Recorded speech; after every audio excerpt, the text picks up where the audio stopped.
Salut, bienvenue sur ActuNet, notre magazine sur les TIC en Afrique. Découvrez le sommaire et on se retrouve juste après. ActuNet vous fait revivre le show The Voice Afrique francophone qui fait un carton sur Internet. Demain, l'actu vous amène au Congo où nous allons vous présenter Malewa, une application culinaire destinée aux restaurants. Dans TIC Job, découvrez le métier de développeur avec Yannick Biavanga. L'invité de cet ActuNet est la Guinéenne Djeretou Diallo. Cette journaliste qui blogue aussi ne mâche pas ses mots pour dénoncer les injustices de toutes sortes. Bienvenue sur ActuNet. Je rappelle à la suite du sommaire que deux nouvelles rubriques font leur entrée dans cette émission. Il s'agit de l'instant digital de Shenju Kamdem et de décryptage animé par Patrick Dientieux. On retrouve tout de suite Steve Gabengena pour la revue du web. Salut à tous, démarrons notre revue du web cette semaine par la Guinée de Paul Pogba. Le footballeur a récemment offert une villa de luxe à sa maman, une maison qu'il a achetée sur Internet. C'est un achat qui a fait couler beaucoup d'encre et de salive. L'international franco-guinéen Paul Pogba a offert une villa d'une valeur proche d'$1 million à sa maman. La particularité de cet achat est qu'il a été réalisé par Internet via le site www.afrimalim.com. Une start-up tech guinéenne basée à Conakry qui a lancé ses activités il y a à peine un mois. Par ce geste, le footballeur apporte un sacré soutien à cette start-up guinéenne et projette de la lumière sur l'économie numérique guinéenne en général. L'African Innovation Foundation a lancé l'appel à candidature pour le compte de la 6e édition du prix de l'innovation pour l'Afrique. Cette fois, l'événement sera célébré sur le thème « L'innovation en Afrique, investir dans la prospérité africaine ». Les innovateurs qui souhaitent faire partie de l'aventure ont jusqu'au 3 janvier prochain pour postuler. Avec son réseau de plus de 6000 innovateurs africains issus de 50 pays, le prix de l'innovation pour l'Afrique est désormais une plateforme majeure dans le paysage de l'innovation en Afrique. Les candidats intéressés peuvent obtenir plus d'informations à l'adresse www.innovationprizeforafrica.org. Dans le registre du divertissement, on pourrait assister prochainement à un jeu vidéo avec pour acteur principal le footballeur camerounais Samuel Eto'o-Fils. C'est en tout cas ce qu'annonce le studio de création de jeux vidéo SDK qui travaille actuellement sur le jeu baptisé Mou Eto, un jeu basé sur la vie réelle de Samuel Eto'o-Fils avec quelques ajouts d'éléments purement imaginaires. Pour financer son projet, le studio annonce le lancement d'une campagne de collecte de fonds dans le but de recueillir $25 000 américains, soit environ 15 millions de francs CFA, nécessaires à la finalisation de son projet. L'opération se déroulera sur la plateforme www.freedom.com. Achevons notre revue du web avec cette initiative des blogueurs camerounais. Il s'agit du programme baptisé « Je suis camerounais et je blogue » qui a pour objectif de mettre en valeur la place et l'engagement des blogueurs dans le changement des idées et mentalités au Cameroun. Sur le principe, les blogueurs sont invités pour partager leurs expériences avec le public, mais également à parler des difficultés qu'ils rencontrent dans leur activité. Notez que la prochaine rencontre aura lieu le 12 novembre prochain à la salle de spectacle de l'Institut français du Cameroun, à Douala. C'est tout pour la revue du web cette semaine. Je vous donne rendez-vous la semaine prochaine pour un autre tour complet de l'actualité du web en Afrique. Ciao. Le magazine Forbes a publié il y a de cela quelques temps un classement de 11 entrepreneurs africains de moins de 30 ans avec qui il faudra compter. Leur particularité est qu'ils ont utilisé la technologie ou le web pour résoudre des problèmes propres à l'Afrique. Revue des profils dans un classement, une fois de plus, largement dominé par l'Afrique anglophone. Démarrons par Justin Stanford. Ce jeune entrepreneur logiciel sud-africain âgé de 28 ans est le fondateur et PDG du groupe KDI, une société basée à Cape Town, éditrice de Motrib. Il est distributeur agréé des produits du géant de la sécurité informatique, E7, avec Stanford E7. Sa compatriote, rappelant Rabana, arrive en deuxième position. Âgée de 28 ans, elle a fondé il y a quelques années Yego Communication, une entreprise novatrice qui développe des logiciels de télécom et qui fournit des services liés à la messagerie instantanée et à la voix IP. Une firme suisse, Telfruit, a acquis en 2008 51% de Yego Communication. Véron Mankou, un des rares francophones de la liste, est le créateur de la Weishi, la première tablette africaine. Il est âgé de 26 ans et est PDG de VMK, une entreprise axée sur la conception de terminaux. La Weishi et l'Elikia sont les produits les plus connus de l'entreprise. L'autre francophone de la liste est Artusan. Il a 25 ans et vient du Cameroun.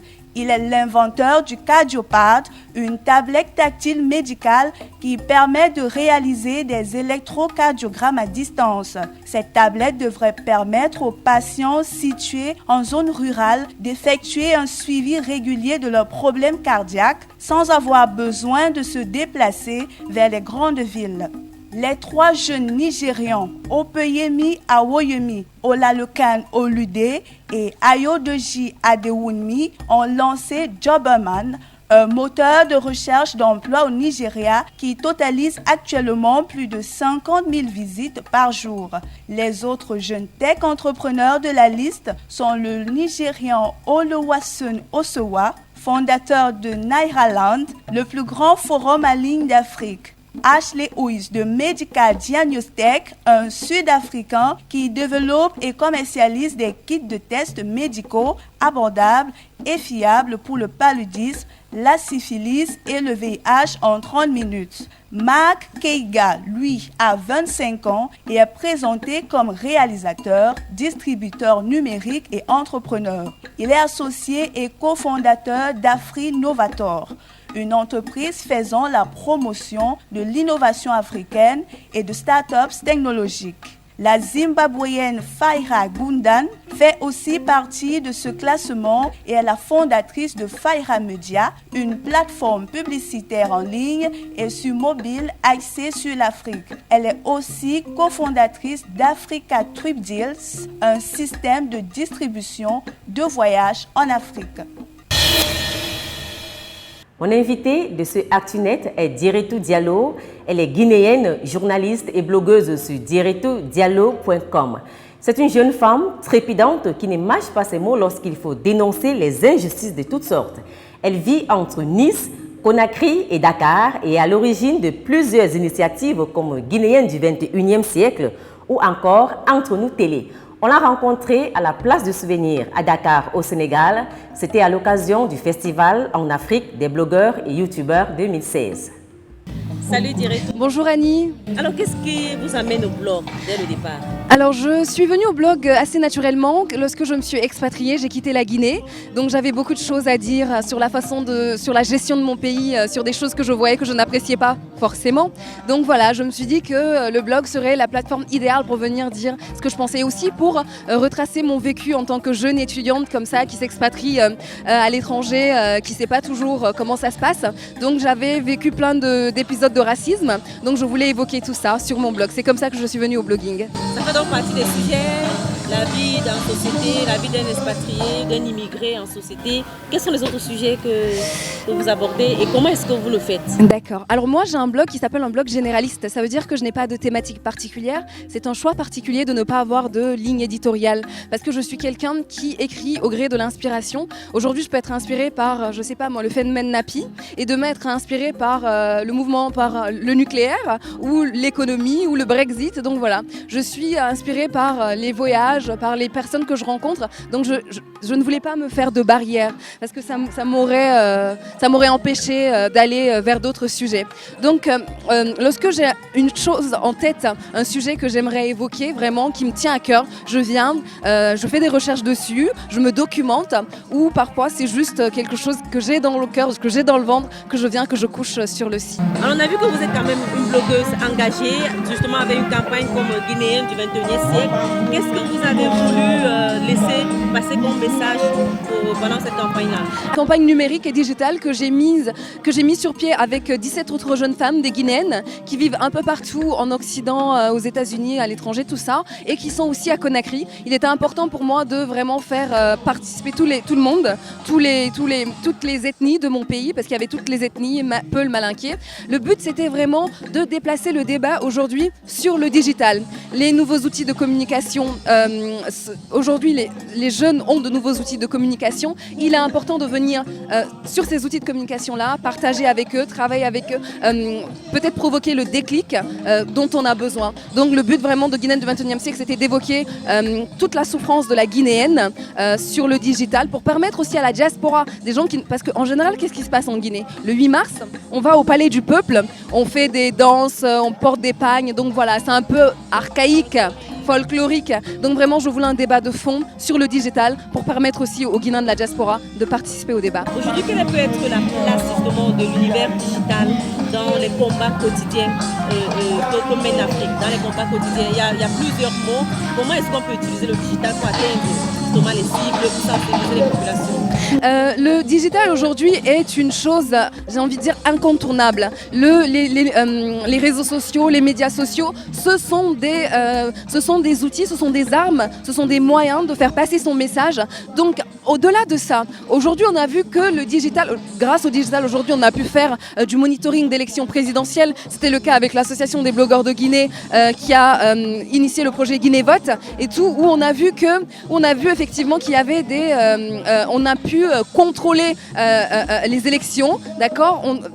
Donc vraiment, le digital a envahi tous les secteurs de développement en Afrique. Et aujourd'hui, je pense que c'est un atout que l'Afrique déjà a compris. C'est en pleine expansion. Voilà, le déclic, on a eu le déclic qu'il faut pour utiliser le digital à bon escient. Mais aujourd'hui, on a parlé des contenus, par exemple, pendant ce festival en Afrique des blogueurs et youtubeurs, où on se retrouve ici à Dakar. On a parlé de la question des contenus. Comment est-ce qu'on va faire pour booster le contenu africain sur Internet? À mon avis, on va apporter aux autres. Ouais. À mon avis, c'est un avis personnel. Je ne suis pas une spécialiste, je pense, mais je pense que l'une des façons déjà d'attirer les gens à nous, c'est de produire plus. Nous sommes en manque de contenu produit par des Africains pour des Africains.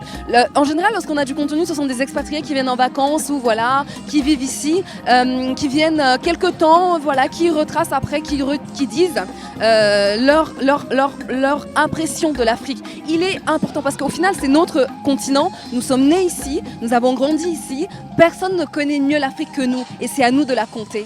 Merci beaucoup. Merci Annie. Dans le buzz, Violetta Massoussi aujourd'hui nous balade au cœur du célèbre jeu de télécrochet The Voice Afrique francophone, tel que vécu par les internautes. Salut Violetta.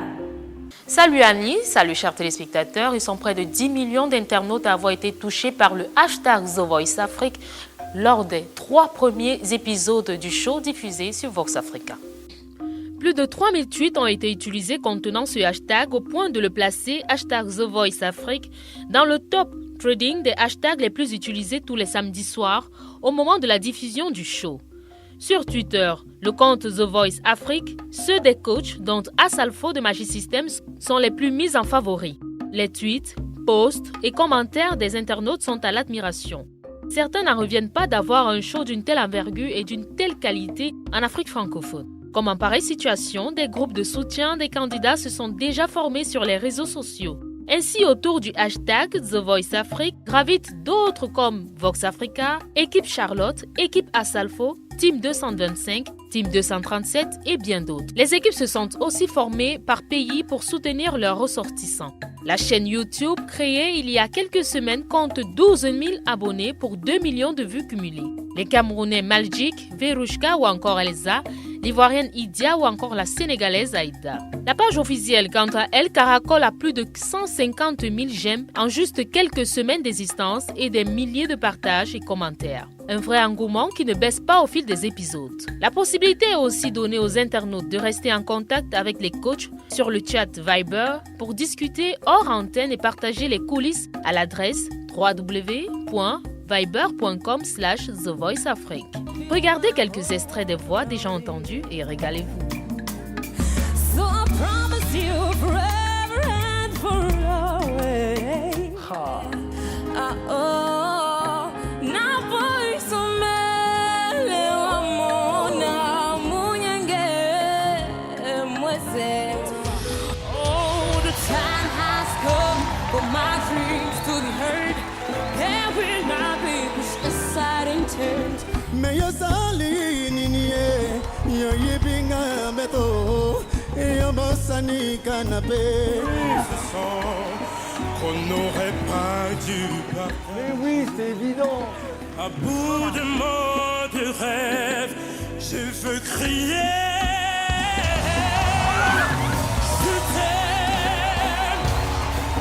Voilà Annie, c'est tout pour le buzz de cette semaine. Retrouvons-nous la semaine prochaine, si Dieu le veut. On passe à présent à l'instant digital, notre rubrique qui désormais vous donnera des nouvelles du monde digital, mais aussi quelques astuces sur l'utilisation des réseaux sociaux en général. Aujourd'hui, on parle de la place de plus en plus importante que commence à occuper la vidéo dans l'utilisation des réseaux sociaux. Chez Dieu Camden. Bonjour et bienvenue dans l'instant digital sur ActuNet. Aujourd'hui, nous allons parler de la vidéo. Depuis le début de l'année 2016, la vidéo est une grande tendance sur les réseaux sociaux. YouTube n'a plus maintenant le monopole de ce format car les autres réseaux sociaux s'y sont mis, notamment Facebook, Twitter, Snapchat et Instagram. Mais depuis ces dernières semaines, nous parlons plus de la diffusion en direct, c'est-à-dire la diffusion en live des vidéos sur les réseaux sociaux. Facebook notamment avec le live vidéo, Twitter avec son application Periscope et très prochainement sur Instagram, vous pourrez bientôt faire du live vidéo.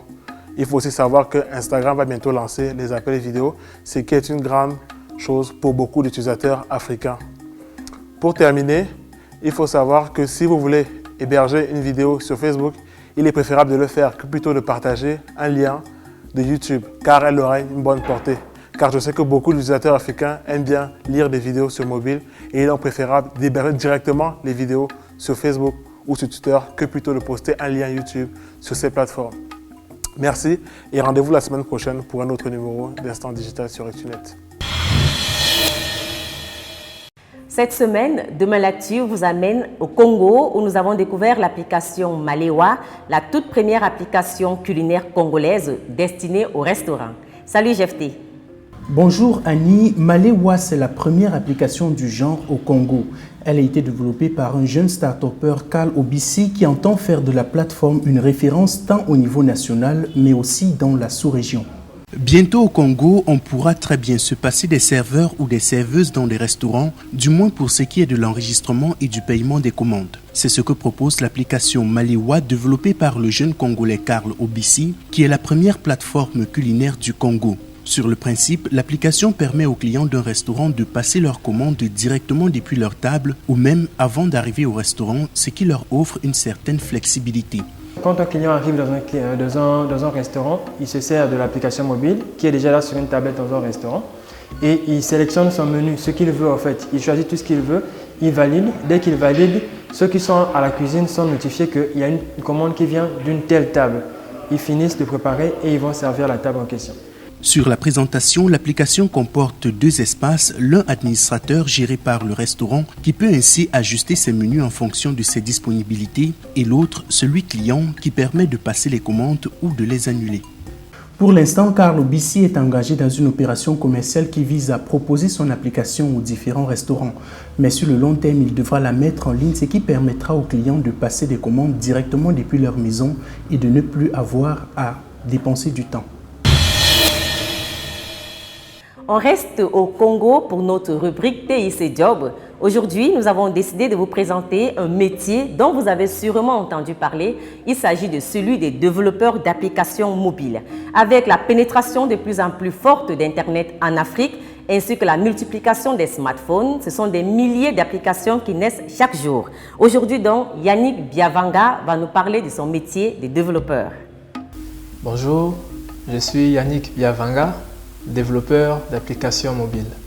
Le métier de développeur d'applications mobiles consiste premièrement à trouver des problèmes au sein de la société, des problèmes au sein d'une famille, des problèmes au sein d'un pays et de pouvoir apporter des solutions numériques, notamment à travers le smartphone. Il faut notamment une formation en programmation qui va permettre de pouvoir acquérir les compétences nécessaires afin de devenir développeur. Ce qui me passionne le plus dans le métier de développeur, c'est qu'un développeur peut tout faire. C'est qu'un développeur peut changer la vie des quotidiens. C'est qu'un développeur peut apporter ce qu'on croit tout simplement impossible. C'est ça vraiment le métier de développeur. Les difficultés, il y en a quelques-unes des difficultés, notamment la mise à jour des technologies, Nous avons également comme difficulté, surtout ici au Congo, l'accessibilité à Internet. Étant donné que la plupart du temps, nous allons pouvoir soit suivre des tutoriels, passer du temps sur des forums, télécharger les dernières versions des IDE et ainsi de suite. Donc les difficultés qu'on peut rencontrer, c'est peut-être au niveau d'Internet, sinon il n'y a pas assez de difficultés. Les revenus d'un développeur vont dépendre des catégories de développeurs. Parce que nous avons par exemple des développeurs entrepreneurs qui eux peuvent aller de 800 000 à 5 millions le mois. Nous avons par exemple des développeurs employés qui également sont par catégorie. Il y a des développeurs juniors, il y a des développeurs seniors qui peuvent aller entre 200 000 à 800 000 francs CFA ici au Congo, voire 1 million le mois. Et nous avons des développeurs freelance ou des consultants qui peuvent gagner jusqu'à 5-6 millions le mois. Ça dépend. Le développement d'applications mobiles intervient dans pratiquement tous les domaines. Par exemple, moi j'ai commencé avec le développement d'applications mobiles. Aujourd'hui, je me lance dans la bioinformatique. Donc c'est de l'informatique appliquée à la biologie. Nous avons également la chimie, nous avons également la géologie. Donc pratiquement tous les domaines de la société, un développeur peut y trouver sa place.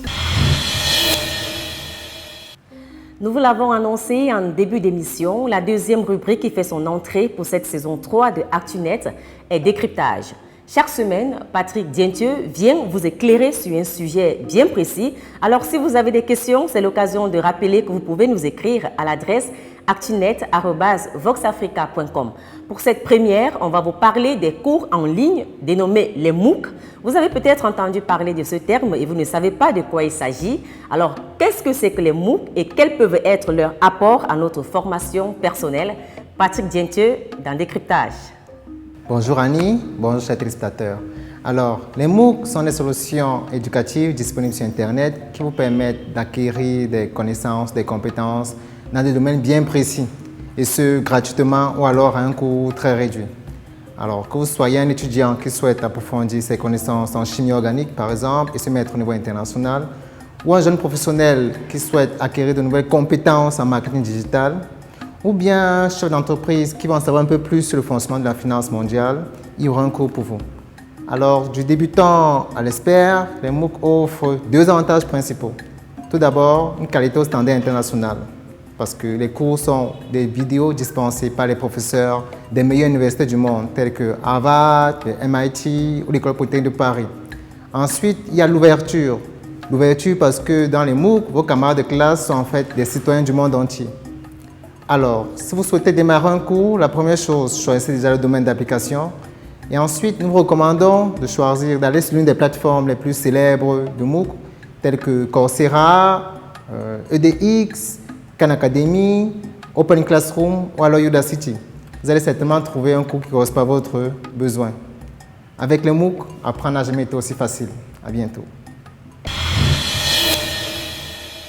Notre chiffre du jour est 2 300 000 et c'est désormais le nombre de Sénégalais inscrits sur Facebook au 30 juin 2016. Ces statistiques sont contenues dans un rapport de Internet World Stat.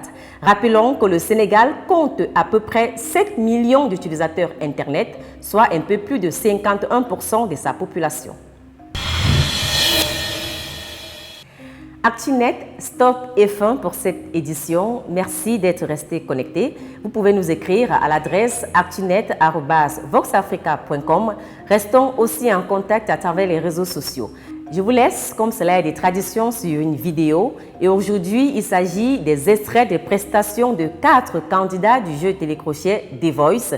Il s'agit de Maljik et Elsa du Cameroun, de Bussine du Gabon et de la franco-togolaise Alexandra, qui tous les 4 caracolent en tête des vidéos les plus regardées sur la chaîne YouTube de The Voice Afrique francophone avec plus de 100 000 vues chacun. Parlant justement de The Voice, ne bougez pas, c'est dans 30 minutes. À la semaine prochaine. Je veux crier.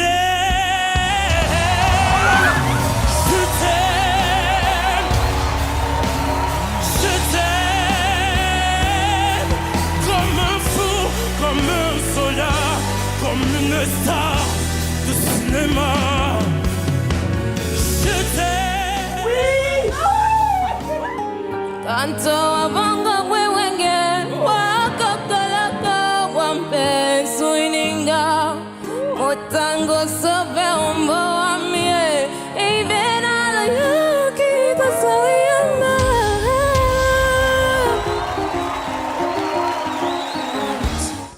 A melody of start became complete. Oh, the time has come for my dreams to be heard. There will not be pushed aside and turned into your own. Oh, 'cause you won't listen. Que c'est un peu trop, que je demande plus qu'il faut, mais je te donne plus que des mots.